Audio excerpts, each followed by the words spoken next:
برطانیہ میں مقیم پاکستانیوں کا ایک اہم مسئلہ اپنی موجودہ اور آنے والی نسلوں کی ایک ایسی تربیت ہے جس سے وہ اپنے بچے یورپ کی جدید تعلیم اور زندگی سے سیکھیں بھی، لیکن اس کے ساتھ ساتھ وہ پاکستانی تہذیب اور اسلامی تمدن سے بھی جڑے رہیں۔ اس مقاصد کو حاصل کرنے کے لیے والدین کو اپنے بچوں کی تربیت کیسے کرنی چاہیے؟ کیا والدین کو بھی اپنے آپ کو اور اپنی سوچ کو بدلنے کی ضرورت ہے؟ ایسے ہی اہم سوالات کے جوابات جاننے کے لیے آج کے دنیا فورم میں دیکھیے۔ خوش آمدید کہتے ہیں اپنے دنیا فورم میں۔ آج ہمارے ساتھ ہمایوں جمشید صاحب ہیں، اسلامک بینکنگ حوالے سے بہت بڑا نام ہے، موٹیویشن اسپیکر بھی ہیں۔ تو آج ان سے گفتگو ہم جو کرنے جا رہے ہیں وہ یہ ہے کہ یہاں جو ہمارے بچوں کی پرورش ہے، پاکستانی بچوں کی، ان کی پرورش کے لیے ہم ذرا بات کرنا چاہتے ہیں کہ یہ موٹیویشن اسپیکر ہیں، یوتھ سے بہت کنیکٹڈ ہے۔ تو ہمارے سوال کچھ ایسے ہی ہوں گے جو کہ ہمارے آنے والی نسلوں کے لیے ہوں۔ تو السلام علیکم سر۔ وعلیکم السلام فرق بھائی، آپ خیریت سے؟ جی الحمدللہ سر، بہت شکریہ آپ ہمارے پروگرام میں تشریف لائے۔ سر آپ کے موٹیویشن حوالے سے بہت زیادہ کام ہے ماشاء اللہ۔ ہمارے یہاں جو بچے ہیں ان کے لیے آپ کیا تجویز کریں گے؟ وہ کیسے اپنے پاکستانی جو کلچر ہے یا اسلامک کلچر سے کنیکٹڈ رہے؟ ہم ماں باپ کیسے ان کو براٹ اپ کریں کہ ان کا لنک رہے؟ یہ آپ نے ایک ایسا سبجیکٹ کھڑا کر دیا ہے، پوچھ لیا ہے کہ یہ میں سمجھتا ہوں کہ پوری سمندر کو کوزے بند کرنے والی بات ہے۔ لیکن دیکھیں، یہ آج کل کا بہت مسئلہ ہے، اور وہ مسئلہ کیا ہے کہ ہماری یوتھ جس عمر میں ہوتی ہے نا، وہ ایک ایسی عمر ہوتی ہے کہ اس میں انسان کو جو ڈائریکشن مل جائے نا، بس اس پہ وہ چل پڑتا ہے۔ دوسری چیز یہ ہوتی ہے کہ یہ انوائرمنٹ کا بڑا اثر ہوتا ہے۔ دیکھیں، اگر انوائرمنٹ جس طرح کی ہوتی ہے، زیادہ تر بچہ اسی انوائرمنٹ میں کھل مل جاتا ہے۔ تو اگر تو ہمارے والدین ایسے ہیں کہ ان کو یہاں کی انوائرمنٹ ایسی لگتی ہے کہ بچہ اس میں کھل مل جائے، وہ بھی ان کی چوائس ہے۔ لیکن میں یہ سمجھتا ہوں کہ اس ماحول میں بچے کے ساتھ زیادہ بات چیت اور زیادہ دوستی کرنے کی ضرورت ہوتی ہے۔ ہمارے یہاں ماں باپ کا، بلکہ پاکستان انڈیا میں ایک رجحان ہوتا ہے بچے پہ ڈنڈا پکڑ لینا۔ میں سمجھتا ہوں وہ ہمارے وقت تھے جب میں نے اور جنید بھائی نے بہت مارے کھائی ہیں باپ سے، ڈنڈے ہم نے بہت کھائے ہیں۔ لیکن آج کل کا جو بچہ ہے وہ بہت اویئر ہے۔ دیکھیں، اس کے پاس ہاتھ پہ ایک فون ہے۔ ہم جو چیز سیکھنے کے لیے پتہ نہیں کون کون سی کتابیں ڈھونڈتے تھے لائبریری میں جا کے، اور بڑی شو مارتے تھے کہ ہم 10 گھنٹے لائبریری میں پڑھائی کی ہے، وہ بچہ 1 منٹ کے اندر اپنے فون پر دیکھتا ہے۔ تو ایک اویئرنیس لیول ہے۔ جب کسی چیز میں اویئرنیس لیول ہوتی ہے، آپ یہ فار شور ہوتا ہے کہ اب نیکسٹ چیز جو ہونے لگی ہے نا، اس کے ذہن میں کوئی موبلائزیشن آئے گی، کچھ تھاٹس بنیں گی، کوئی ڈائریکشن اس کو نظر آنے لگے گا۔ وہ بڑا ایک امپورٹنٹ ٹائم ہوتا ہے۔ آج کل کے والدین کو 2 کام بہت ضروری ہیں، میں سمجھتا ہوں۔ میں اس کو بالکل سمپل کرتا ہوں۔ ایک تو ان کو اپنی ٹریننگ کی ضرورت ہے۔ ان کو کور ویلیوز جو ہیں ہماری صرف اسلام کی نہیں، انسانیت کی کور ویلیوز، جھوٹ سے بچو، بچے کو خواہ جھوٹ پر نہ لگاؤ، بچے کو خواہ منافقت پر نہ لگاؤ، بچے کو اس طرح سے ٹرین کرو کہ ہر کسی کو وہ اپنے سے بہتر نظر آئے، ہر کسی کو یہ نہ نظر آئے کہ میرے پاس پیسہ بہت ہے تو یہ میں اپنے لوگوں کو چھوٹا سمجھنا شروع کرے۔ ایک جو ویلیو کا سٹرکچر ہے نا، وہ بچے کو سمجھانا ضروری ہے۔ اس کو پتہ ہوتا ہے بیکاز اویئرنیس ہے نا، لیکن اس کو تھوڑی ڈائریکشن دینی پڑتی ہے۔ وہ جیسے آپ دیکھیں نا، پانی بہ رہا ہوتا ہے، میں اس کو کارڈ سے تھوڑا اس طرف کریں تو اس طرف نکل جاتا ہے۔ یہ ایک بڑی ضروری چیز ہے۔ تو ایک تو ماں باپ کو خالی مورل ویلیوز اور ایتھیکل ویلیوز نہیں، بلکہ دینی ویلیوز سیکھنی چاہیے۔ کیونکہ دیکھیں، میں نے تو بائبل بھی پڑھی، قرآن بھی پڑھا، اور میں نے جب کمپیریزن کیا ہمارے قرآن کی جو ویلیوز جو قرآن ہمیں سکھاتا ہے، اور آپ جناب صلی اللہ تعالیٰ علیہ وسلم نے جو ہمیں اخلاقیات کی تربیت دی ہے نا، وہ ایسی ویلیوز ہیں کہ اگر ہم اس کو اپنا لینا، ہمیں اور کچھ کرنے کی ضرورت ہی نہیں پڑتی۔ بلیو یو می، اور کچھ کرنے کی ضرورت ہی نہیں پڑتی۔ یعنی آپ کہہ رہے ہیں کہ بچوں کی تربیت کے لیے پہلے تو ہمیں اپنے آپ کو بھی راہ راست پہ لانا چاہیے، اور ہمارے اندر جو حامی اس کو کور کریں، اور پھر یہ بچوں کے ساتھ دوستی کریں۔ بالکل صحیح کہا، پہلے ماں باپ کی اپنی تربیت ہے، اس کے بعد ماں باپ کو اس بات کی ریلائزیشن ہونی ہے کہ میرے بچے کو اویئرنیس ہے۔ دیکھیں، وہ ایک کہاوت ہے نا انگریزی میں کہ awareness leads to mobilisation and mobilisation leads to modernisation. اب ماڈرنائزیشن میں میں نے اس کے کپڑے بالکل اتار دینے ہیں کہ اس کو اور کپڑے بنانے ہیں، یہ میری اپنی مرضی کے اوپر ہے، لیکن انفلوئنس ہوگا وہ لازم طور پہ۔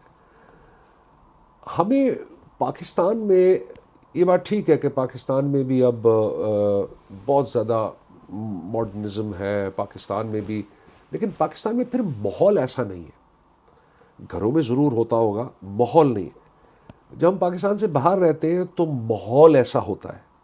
تبھی آپ نے دیکھا ہوگا ہمارے بھائی جو دینی ہوتے ہیں وہ پاکستان سے باہر زیادہ دینی ہوتے ہیں، پاکستان میں کم ہوتے ہیں، کیونکہ ان کو سب کچھ اپنے جیسا لگتا ہے. اس کے اوپر آپ کو کانشیس ہونے کی ضرورت ہے، آپ کو اس کو سوچنے کی ضرورت ہے.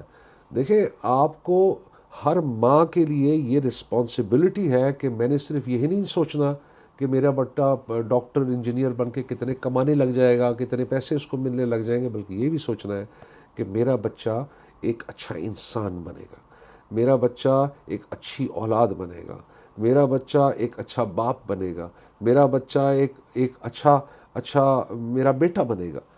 یہ ساری رسپانسبلٹی آئی تھنک، اور انفارچونیٹلی جیسے میں نے کہا نا، زمانہ ایسا آ گیا ہے کہ خاص طور پہ ہمارے بھائی بہن جو باہر رہتے ہیں، ماں بھی کام کرتی ہے، باپ بھی کام کرتا ہے، وہ سارا کچھ، تو وہ کئی دفعہ یہ چیزیں اگنور ہو جاتی ہیں. آپ جب یہاں آتے ہیں اور اب آپ کی اوبیسلی لوگوں سے ملاقات بھی ہوتی ہوگی، ہماری سوسائٹی میں آپ کی کافی ماشاءاللہ موومنٹ ہے، تو آپ کیا محسوس کرتے ہیں جو ہمارے بچے ہیں، کیا سمجھتے ہیں کہ کتنا ان کے اندر پاکستانیت یا اسلامی چیزیں ہیں، یا کیا اس کے اندر اور امپرومنٹ ہو سکتی ہے؟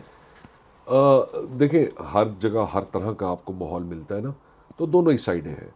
لیکن میں نے ہمیشہ یہ دیکھا ہے کہ ہمارے بھائی بہن جو یہاں دینی لوگ ہیں وہ زیادہ دینی ہیں، اور وہ زیادہ پریکٹسنگ ہے، جو بڑی اچھی بات ہے.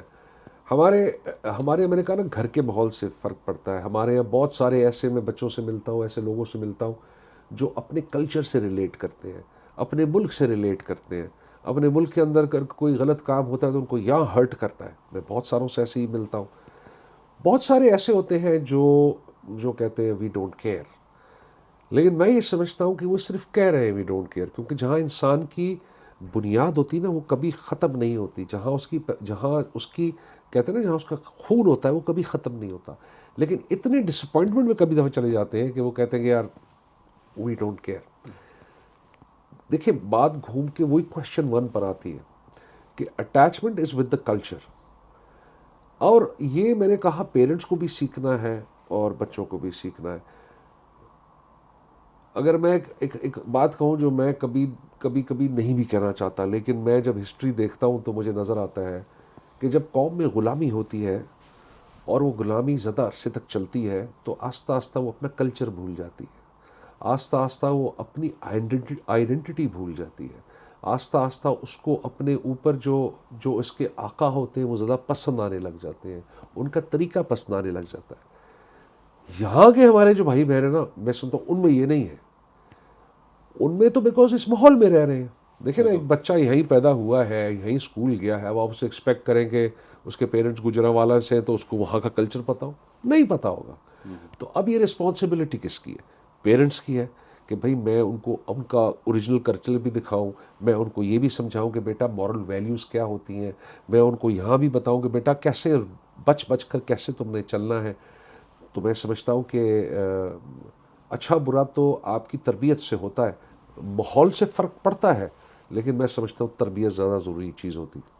اچھا، یہاں ایک اور بھی بڑا مسئلہ آتا ہے کہ اکثر والدین کوشش کرتے ہیں کہ ان کے بچوں کی شادیاں جو بیک ہوم میں اپنے خاندان میں ہوں، اور جو کہ بچے آج کل تقریباً اس کو پسند نہیں کرتے. وہ کہتے ہیں ہمارا جو ہے وہ مینٹل لیول ڈفرینٹ ہے، ہماری اپروچ ڈفرینٹ ہے. تو اس معاملے میں آپ کیا والدین کو مشورہ دیں گے یا بچوں کو مشورہ دیں گے کہ وہ کیا کریں؟ دیکھیں، ہمارا دین تو عورت کو پوری اجازت دیتا ہے. آپ میرا تو ہمیشہ مشورہ یہی رہا ہے اور اب بھی میں یہی بات کہتا ہوں، آپ کسی کو زبردستی نہیں کر سکتے. اب اس کی کسی لڑکی کو، خاص طور پہ یہ لڑکیوں کے ساتھ ہی ہوتا ہے، پیرنٹس اس کو ایموشنل بلیک میل کرتے ہیں، یہ بالکل ناجائز اور غلط ہے.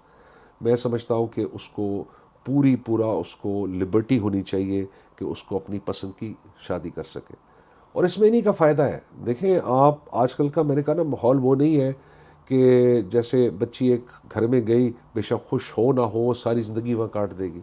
تو ایونچولی ہوگا کیا؟ خدا نہ خواستہ طلاق ہوگی، اور پھر طلاق ہو کے پھر آپ کے پاس ہی واپس آئے گی. تو آپ کو یہ چانس نہیں لینا چاہیے. اور ایک تو یہ بات ہے، دوسری آپ کا دینی فریضہ ہے، کیونکہ اس نے زندگی گزارنی ہے، اللہ کے دین نے اس کو حق دیا ہوا ہے کہ اپنی مرضی سے چلو. اور تیسرا آپ کی بیٹی ہے، آپ چاہیں گی کہ یار آپ کی بیٹی آپ کو خوش کرنے کے لیے یا آپ کے خاندان کو خوش کرنے کے لیے شادی کر لے لیکن وہاں خوش نہ ہو؟ تو میرا تو ان کو مشورہ یہ ہے کہ آپ نے ان کو اتنی فریڈم ویسے بھی دی ہوئی ہے، یہاں پالا ہے، پڑھایا ہے، تو ان پہ تھوڑا ٹرسٹ بھی کر لیں. یعنی کہ آپ پیرنٹس کو ایڈوائز کر رہے ہیں. اب آپ نے بیٹیوں کی بات کی، لیکن میرا خیال ہے یہاں بیٹوں کے ساتھ بھی بعض کا ایسے ایموشنل بلیک میل کیا جاتا ہے کہ پاکستان سے شادی کے لیے، تو بلکہ یہ دونوں کے لیے ہو گیا کہ بچوں کی پسند میں جائے. اگر میں آپ سے آخری کے کویشچن کروں کہ اگر آپ مجھے یعنی کاؤنٹ کر کے 1 2 3 کر کے کوئی 3 4 اسٹیپ ایسے بتانا چاہیں جو ہمارے لیے بہتر ہو، ہمارے کہ بچوں کی تربیت کے لیے، کہ کیا کیا عمل ہمارے ہونے چاہیے. دیکھیے جی، میں نے تو دونوں سائڈیں دیکھی زندگی کی. ایک وہ وقت تھا جب میں سال مسجد نہیں گیا. ایک اس کے بعد پھر جو اللہ نے تھوڑا شعور دیا تو سمجھ میں آیا. لیکن اللہ نے دنیاوی زندگی میں بڑا عروج دیا، اس وقت بھی دیا، آج بھی اللہ نے ہاتھ تھاما ہوا ہے. میں تو کامیابی کی ایک کی دیکھتا ہوں. یہ میں نے اپنی زندگی میں اڈاپٹ کیا. میں نے اپنے بھائی کو یہ اڈاپٹ کرتے دیکھا اور اللہ نے بہت تبدیلی دی. اور یہ چیز جو میں آپ سے کہنے لگا ہوں، یہ میرے پرسنل ایکسپیرینس کی چیز ہے، یہ گوگل پہ آپ کو نہیں ملے گی. کچھ بھی ہو، نماز پکڑ لیں، چاہے دل لگے چاہے دل نہ لگے. چاہے نماز میں کھڑے ہو کے آپ 4 رکعتوں میں 4 دکانوں کا حساب کریں، یا چاہے اللہ کے ساتھ رجوع میں رہیں، وہ آپ نماز چھوڑیں مت. یہ مین چیز ہے جو آپ کو میں سمجھتا ہوں اگر آپ کی زندگی میں آ جائے تو کئی چیزیں اللہ اپنے ویژن میں سے آپ کو عطا کر دیتے ہیں. مجھے کہیں سننی بھی نہیں پڑتی، وہ میرے اللہ اپنے ویژنز میں دے رہے ہوتے ہیں. اور اللہ کے دینے کے طریقے ایسے ہیں کہ ہمیں تو بیٹھے بیٹھے اللہ تعالیٰ دل بدل دے کسی کو کیا پتہ چلتا. تو نماز ایک ایسی چیز ہے جو کبھی نہ چھوڑے. یہ شیطان کا بڑا حملہ ہوتا ہے کہ یار تو نماز کیا پڑھ رہا ہے، تیرا تو دل ہی نہیں ہے نماز میں، تو کس طرح کی نماز پڑھتا ہے، اللہ کو ناراض کر رہا ہے. یار تو نے جینس پہنی ہوئی ہے، نہیں نماز ایسے تھوڑی پڑھتے ہیں. او یار تیرے سر پہ ٹوپی نہیں ہے تو نماز پڑھ رہا ہے. اس باتوں میں بالکل نہ ہے، یہ شیطان کا حملہ ہے. اور جب انسان ارادہ کرتا ہے نا کوئی نیک کام کرنے کا، تو پھر شیطان سب سے پہلے آگے اس کی گچی پکڑتا ہے کہ کوشش کرتا ہے کہ اس سے کھینچے. تو نماز ایک نہ چھوڑے. دوسری میں آپ کو یہ کہوں گا، اور یہ جو میں بات آپ سے کہہ رہا ہوں نا، اس میں خالی دین کی ترقی نہیں ہے، دنیا کی بڑی ترقی ہے. میں آپ کو آؤٹ آف ایکسپیرینس بتا رہا ہوں کہ دنیا کی بڑی ترقی ہے. دوسرا کام یہ کریں، تھوڑا تھوڑا اپنے دین کو سیکھنے کی کوشش کریں. پک اپ دا قرآن، پک اپ دی احادیث. Don't only depend on what I hear on YouTube. دیکھیں یوٹیوب پہ بہت انفارمیشن ہوتی ہے، بٹ بہت دفعہ وہ انفارمیشن سے ریلیٹ نہیں کر سکتے، because people are in different cultures, different environments. دوسرا، تھوڑا تھوڑا تربیت لیں اپنے دین کی. اب آپ جب یہ 2 کام شروع کر دیں گے نا تو آپ کے اندر ایک سیلف موٹیویشن پیدا ہونے لگ جائے گی. اور جب سیلف موٹیویشن پیدا ہونے لگ جائے گی تو آپ اپنے سے فیصلہ کریں، یار میں آج کے بعد نا کسی کو چیٹ نہیں کروں گا. کچھ بھی ہو جائے یار، میں بس چیٹ نہیں کروں گا. یار میں آج کے بعد اپنے پیرنٹس کے سامنے آواز ریز نہیں کروں گا. قرآن میں تو ایسا حکم ہے کہ میں نے بڑوں سے سنا کہ اس حد تک حکم ہے اگر پیرنٹس کہتے ہیں نماز نہ پڑھو نا، ان کے سامنے بولا نہیں جی میں نہیں پڑھتا، جا کے کونے میں چپکے سے پڑھ لو. تو یہ آپ کو آہستہ آہستہ اس پہ وہ پیرنٹس کے ساتھ اچھا سلوک رکھیں. آپ کو آپ کے دل میں نا ایک جب آپ یہ 3 4 چیزیں کر رہے ہوں گے، میں اس میں ڈیٹیل میں نہیں جاتا، بات لمبی ہو جائے گی. نماز کے بعد آپ کا دین کی تعلیم، جس میں آپ نے قرآن کو سمجھنے کی کوشش کرنی ہے، آپ نے تھوڑا حدیث کو سمجھنے کی کوشش کرنی ہے، اور اپنی اصلاح کی طرف جانا ہے. اور اصلاح کیا ہے؟ میں یہ موٹے موٹے الفاظ چھوڑیں جی، اصلاح میں آپ کو بتاتا ہوں کیا کریں. آپ نے یہ فیصلہ کر لینا ہے کہ میں نے یار آج کے بعد نہ کسی کو چیٹ نہیں کرنا ہے. آج کے بعد میں چیٹ نہیں کروں گا، کسی کے ساتھ دھوکہ بازی نہیں کروں گا، کسی کا میں ناحق نقصان نہیں کروں گا اپنے فائدے کے لیے. اور 4th، I would be very very obedient to my parents. حدیث میں آتا ہے کہ 4 لوگوں کو لیلۃ القدر نہیں ملتی. 4 لوگوں کو لیلۃ القدر نہیں ملتی. ان میں سے ایک وہ بھی ہے جو کہ ریگولر شراب پینے والا ہو. یار کتنا بڑا نقصان ہے، لیلۃ القدر ہی نہیں ملتی. ساری ساری رات کھڑا ہے لیکن ریگولر شراب پینے والا جب تک توبہ نہ کر لے. اور اس میں ایک وہ ہے جس کے ماں باپ اس سے ناراض ہیں. اب ناراض کی کیٹیگریز ہیں. ایک تو ناراض یہ ہے کہ پیار محبت والا ناراض ہے. ایک ناراض یہ ہے، میں آپ کو بتاؤں کہ ایک دفعہ ادھر یو کے میں میرے پاس ایک خاتون آئی، مجھے کہنے لگی ہمایوں بھائی میں آپ سے ریکویسٹ کرتی ہوں میرے بیٹے کو سمجھائیں، میں اس سے بچتی ہوں، ڈرتی ہوں کہ کیا بول دے گا میرا سینہ کٹ جائے گا. اب یہ ایسا وہ ہے کہ اگر آپ کی والدین کا یہ سٹیٹس ہوگا نا کہ وہ آپ سے ڈر رہی ہیں، بھاگ رہی ہیں، ان کا دل سینہ بہت چاک ہوتا ہے، آپ ریسٹ اشور رہیں یہ آپ کے اوپر کبھی اتنا بڑا بم گرنے لگا ہے کہ جس کی آپ کو خبر ہی نہیں. مجھے آج تک کوئی ایسا بندہ نہیں ملا جو اپنے ماں باپ کو ناراض کر کر بڑا خوش بیٹھا ہو. بلکہ حدیث میں آتا ہے اللہ کے نبی نے فرمایا بہت بدقسمت ہے وہ انسان. دوسری دفعہ فرمایا، تیسری دفعہ فرمایا تو صحابہ نے کہا یا رسول اللہ کون؟ کہا جس کی ماں یا اس کا باپ یا دونوں بڑھاپے میں اس کے پاس ہو اور اپنی جنت نہ کما سکے. تو دیکھیے یہ اگر موٹی موٹی کچھ چیزیں ہم پکڑ لیں گے نا تو آپ کو خود محسوس ہوگا کہ آپ کے ارد گرد کی جو دنیا ہے وہ ایک جنت بن جائے گی. بہت شکریہ، بڑی اچھی آپ نے گفتگو کی، اور ہمارے ناظرین کو امید ہے اس سے بہت زیادہ ان کو آگاہی ہو کہ بچوں کی تربیت کے لیے، خاص کر جب ہم ایسے معاشرے میں رہ رہے ہو جو کہ غیر اسلامی ہو اور اس میں بچوں کو اسلامی طریقے سے پالنے کے لیے آپ کی جو تجویزات ہیں وہ انشاء اللہ تعالیٰ مجھے امید ہے کہ ہمارے تمام ناظرین کے لیے بڑی کارآمد ہوں گی. اور آپ کے آنے کا شکریہ. فرق بھائی بہت thank you for having me here. تو ناظرین مجھے اجازت دیجیے. خدا حافظ.